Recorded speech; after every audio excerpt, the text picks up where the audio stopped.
Hello friends, welcome to selective study with GPS.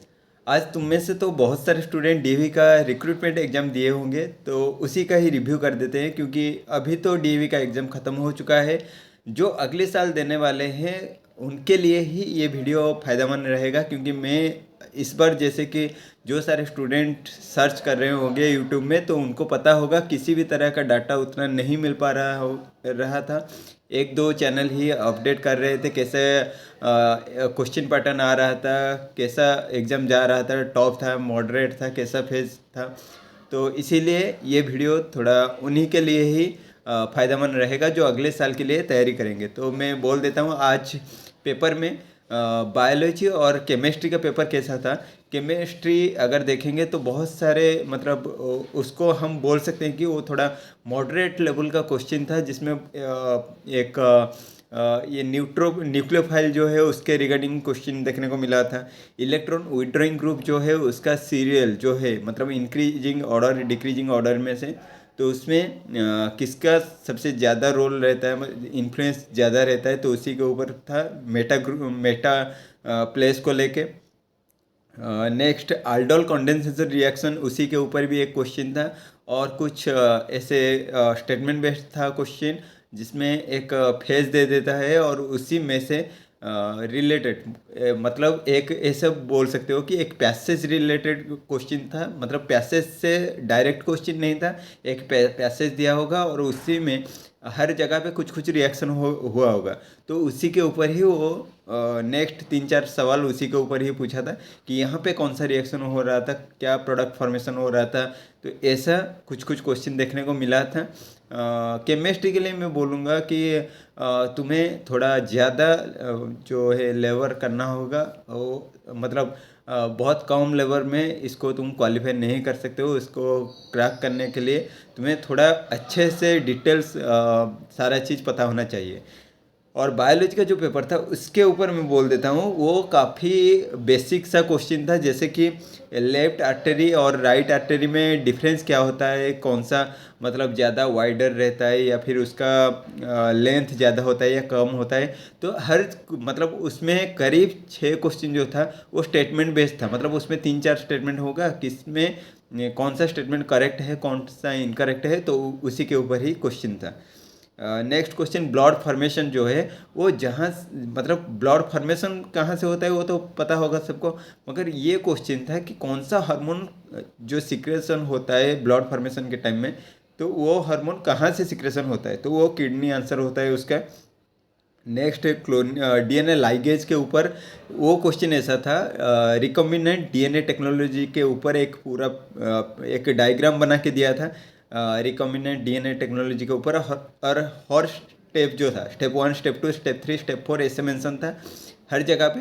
वो step 1 के ऊपर एक क्वेश्चन था, स्टेप 2 के ऊपर क्वेश्चन था। ऐसा भी था कि इसमें ये स्टेप 1 होने से पहले क्या क्या चीज़ एडिशन किया गया था इसको करने के लिए, प्रिपेयर करने के लिए। और ऐसा भी था कि डीएनए लाइगेज कहाँ पे यूज हुआ। तो वेजिटेटिव प्रोपागेशन को लेके भी, मतलब प्लांट का जो वेजिटेटिव प्रोपागेशन होता है, तो उसके ऊपर भी 3-4 स्टेटमेंट दिया था, जैसे कि वेजिटेटिव प्रोपागेशन एक क्लोनिंग टेक्निक है या नहीं है। वेजिटेटिव प्रोपागेशन होने से वायरस जो होता है वो मतलब नेक्स्ट जो स्टेप है उसको जाता है या नहीं, वायरस फ्री वो रहता है, तो उसके रिलेटेड भी था। तो ऐसा करके वेजिटेटिव सेल के ऊपर क्वेश्चन कुछ रहा था। और अगर देखेंगे तो नेक्स्ट क्वेश्चन जो था एनिमल सेल प्लांट सेल, तो इसमें ज़्यादा डिफरेंस क्या देखने को मिलता है। तो सवाल जो था वो भी स्टेटमेंट बेस्ड था। एक में था उसमें सेल मेम्ब्रेन होता है, प्लाज्मा मेम्ब्रेन होता है या नहीं होता है, सेल वॉल होता है प्लांट में, एनिमल में होता है या नहीं, और वैक्यूल प्रेजेंट सेल प्लांट में होता है और एनिमल में छोटा छोटा वैक्यूल प्रेजेंट रहता है, तो इसमें से कौन सा करेक्टली मैच होता है। तो ये था मल्टी ड्रग रेजिस्टेंस के ऊपर भी क्वेश्चन था, जैसे कि मल्टी ड्रग रेजिस्टेंस में तुम्हें सवाल आया था जो वो भी स्टेटमेंट बेस्ड था। एक स्टेटमेंट था कि मल्टी ड्रग रेजिस्टेंस कब होता है, जब तुम मतलब ऐसे विदाउट डॉक्टर का प्रिस्क्रिप्शन जब अपने आप ही कुछ दवाई लेना शुरू कर देते हो, तो उससे मल्टी ड्रग रेजिस्टेंस होता है या नहीं। अगर तुम्हें वेरियस जो फीवर होता है डिफरेंट टाइप का, तो उसमें मल्टी ड्रग रेजिस्टेंस होने का चांसेस होता है नहीं, तो इसी के रिगार्डिंग ही क्वेश्चन था। और अगर देखेंगे तो फोटोसिंथेसिस का प्राइमरी क्या रहता है, क्लोरोफिल ए या क्लोरोफिल बी, तो ऐसा भी एक क्वेश्चन देखने को मिल रहा था। फिर एक था फ्लॉपी डिस्क जो होता है वो किससे मेड होता है, पीवीसी से मेड होता है या नहीं। तो ऐसा सॉरी, ये जो फ्लॉपी डिस्क वाला क्वेश्चन था ये केमिस्ट्री में आया था। उसमें क्वेश्चन दिया था कि ये पॉलीथीन से बनता है या पीवीसी से बनता है, तो ऐसा वो ऑप्शन दिया था।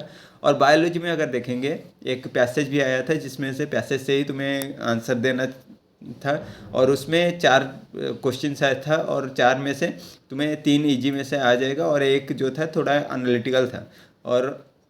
और एक जो 4 वाला मैं बोला कि डीएनए लाइगेज वाला जो था वहाँ पे भी 4 सवाल था, तो ऐसे करके 8 सवाल वहाँ पे था। और उसके बाद 6 स्टेटमेंट बेस्ड क्वेश्चन था, और 4-5 जो था वो एक डायरेक्ट, मतलब एक ही ऑप्शन होगा तो उसमें से चूज करने को था। तो ऐसे, तो इससे यही मैं आप लोगों को बताऊंगा जो अगले साल देने वाले हैं। देखो, बेसिक क्लियर कर दो। एनसीईआरटी इज ए मोस्ट, अगर तुम प्रिपेयर कर रहे हो तो एनसीईआरटी से ही फॉलो करो, दूसरे कुछ चीज़ पढ़ने का ज़रूरत उतना नहीं, क्योंकि एनसीईआरटी सफिशेंट चीज़ होता है। अगर एनसीईआरटी के बाद तुम्हें बहुत सारे चीज़ जानना है तो फिर तुम दूसरे रेफरेंस बुक को पढ़ सकते हो, वरना एनसीईआरटी अगर ख़त्म करते हो तो फिर आराम से हो जाएगा ये एग्ज़ाम। इसका अभी रिजल्ट फिलहाल तो सुनने को मिल रहा है कि 31 तारीख तक आ जाएगा, फिर देखा जाएगा। इसका तो आंसर की शायद नहीं आउट होता है, मैं आपको सवाल बता दिया, तो इसी के रिगार्डिंग ही प्रिपेयर कर देना अगले साल के लिए। तो अगर नए चैनल को विजिट किए हो, चैनल को सब्सक्राइब कर लेना। Thank you so much.